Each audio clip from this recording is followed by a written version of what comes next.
अस्सलाम वालेकुम दोस्तों, ਇਹ ਵੇਖੋ ਤੁਹਾਡੇ ਵਾਸਤੇ ਅੱਜ ਸੋਹਣਾ ਤੇ ਸੁਥਰਾ ਜਾਨਵਰ ਲੈ ਕੇ ਆਏ ਹੈਗੇ ਆ।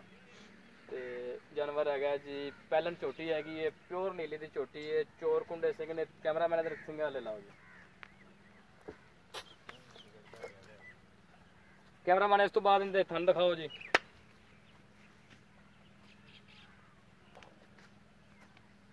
ਅੱਛਾ ਜੀ ਵੀਰ ਇਧਰ ਆ ਕੇ ਥੋੜਾ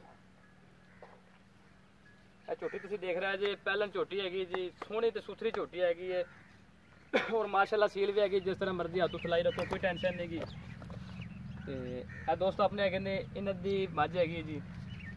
ते बाकी इन्दी डिटेल जो भी हैगी है, केड़ी नस्ल नाल तलक रखदी है, किन्ना दुध देंदी है, किनवे सूए, ये आपां हुणे पुछ लैंदे। अच्छा वीर पहला दसो सब तो पहला भी इहदे कैमरामैन इधर आओ, पहला थान विखाओ, थान देख ले, मुंह विखाओ, मुंह पकड़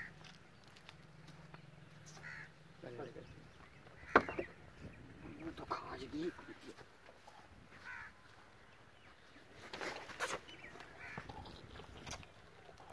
अच्छा वीरो ए था मुंह देख लो तुसी, ठीक हो गया जी, इस तो हट के ठीक हो गया, बड़ी मेहरबानी। अच्छा भाई हुण ये दसो भी ये आपां मझ किनवे सूए हैगी झोटी? पहलन झोटी है जी। ते तकरीबन दुध किन्ना को देवेगी? दुध इंशाल्लाह 14 लीटर देवेगी माशाल्लाह जी, 14 गड्डियां इन टाइम देवेगी। सही। अच्छा जी, ये घर दी झोटी हैगी है या मुੱਲ ਲਈ हैगी? घर दी झोटी है। सही। ते इहदी मां थल्ले किन्ना दुध सीगा?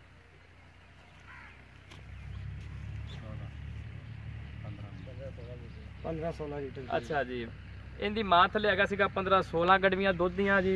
इंशाल्लाह 14 गड्डियां इन टाइम झोटी देवेगी जी। उस तो बाद इंशाल्लाह वधे दी भी हैगी। अच्छा वीर हुण ये दसो भी आपां इनदा मुੱਲ की करदे हां? अच्छा जी, 230 भाई कहंदे ने भी मुੱਲ करदे हां ते इंशाल्लाह 230 मई दे मूंह ते पैंदा भी हैगा कि पहलन झोटी हैगी है, तकरीबन लै जाएगी कितने दिन लै जाएगी? 5-7 दिन लगेंगे। 5-7 दिन लै जाएगी जी। अच्छा जी, इस तो हट के आप कोई प्यार मुहब्बत कोई लैन देन प्यार गुजाइश कर लांगे, प्यार मुहब्बत कर लांगे, ठीक हो गया जी। ए देखो जी, ए तुसी चीज़ देख चुके जे, जानवर सोहना ते सुथरा है, ठीक है। 230 भाई ने मुੱਲ किया, कहते हैं इस तो हट के भी आप प्यार मुहब्बत इंशाल्लाह जरूर करांगे इहदे च। बाकी साडे चैनल दे आने वास्ते सोहना पंजाब टीवी चैनल है जी। राबता नंबर मेरा है जी 0307 82 64 519। इस नंबर से राबता करोगे इंशाल्लाह सोहने तो सुथरा जानवर मिलेगा देखने को। मूवी सब तो पहला क्लिक करनी हैगी है, साडे चैनल को सबसक्राइब करना है, उस तो बाद चीज़ दिखेगी। अच्छे तो अच्छा रोजाना बिला नागा डेली चीज़ मिलेगी देखने को। अच्छा जी, खुदा हाफिज़।